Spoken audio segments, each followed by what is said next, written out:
Hello, c'est HR, votre chroniqueur. Alors ça y est, je viens de voir le dernier épisode de la saison 1 de Daredevil Born Again. Cet épisode 9 est topissime.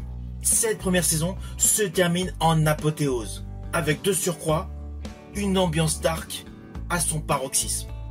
Alors naturellement, si vous n'avez pas vu l'épisode, pour une fois, je vous préviens, va y avoir beaucoup de spoil.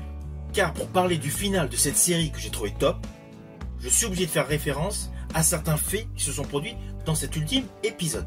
Ainsi, l'épisode 9 reprend directement la suite de l'épisode 8, avec le fait que Matt Murdock a pris une balle pour sauver Fisk. Celui-ci se retrouve à l'hôpital.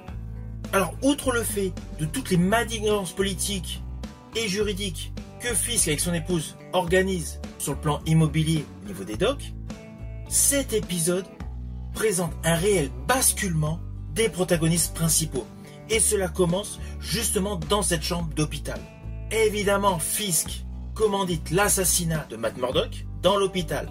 Celui-ci s'en sort et retourne naturellement chez lui.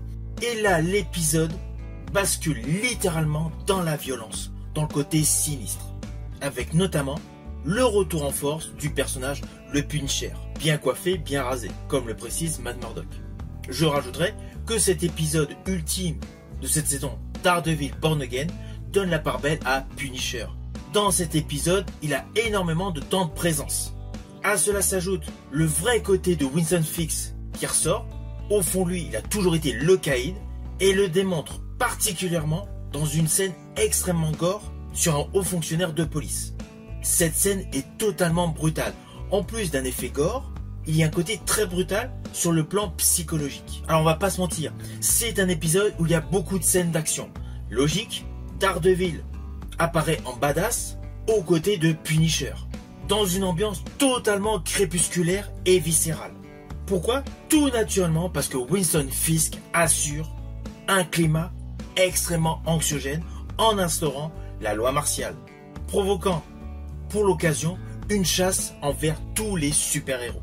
Alors perso, j'ai particulièrement aimé le plan séquence nous présentant l'armée de Daredevil, avec Daredevil en son centre, avec le zoom reculant pour se terminer donc sur une fenêtre placardée de feuilles de journaux, avec en son centre un espace pour permettre la vision de Daredevil.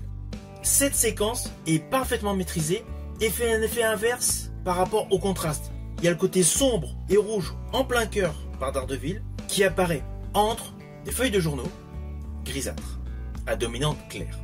La photographie est extrêmement légère. Alors au vu de ce final de cette première saison Daredevil Born Again, on est obligé de penser, naturellement ce n'est qu'une de mes théories, mais que Daredevil va devoir faire équipe avec Spider-Man. Car n'oublions pas que Spider-Man est un super-héros à New York. Et au vu du final du dernier Spider-Man version cinéma, la situation du personnage de Peter Parker n'était pas en très bonne posture. À cela s'ajoute le climat instauré par Fisk, maire de New York et véritable caïd à la tête d'une armée de policiers corrompus ayant instauré une loi martiale. Dans la même ville, c'est-à-dire New York, la confrontation est inévitable. Alors est-ce que la confrontation se fera sur grand écran ou via la série? Je ne sais pas. Une chose est sûre actuellement, c'est que niveau droit, Daredevil peut intervenir au cinéma aux côtés de Peter Parker, aux côtés de Spider-Man.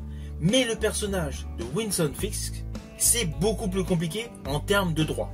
De ce fait, je ne vois pas du tout comment cela peut être géré, mais une chose est sûre, c'est qu'au vu du postulat final de cette saison Daredevil Born Again, Daredevil est obligé d'avoir un lien avec Spider-Man. Alors je ne vous cache pas que lorsque j'ai vu le bandeau à la fin, Daredevil Born Again aura une seconde saison, forcément je suis tout de suite hypé. C'est inévitable, cette seconde saison est totalement indispensable dans cet univers Marvel. Et je préciserai en plus, mais c'est un avis perso, cette saison de Daredevil Born Again est 100 fois meilleure que toutes les précédentes saisons de Daredevil. Si vous avez aimé ma vidéo, n'oubliez pas, petit pouce vers le haut, pensez au partage. Quant à moi, je vous dis à bientôt pour une prochaine vidéo.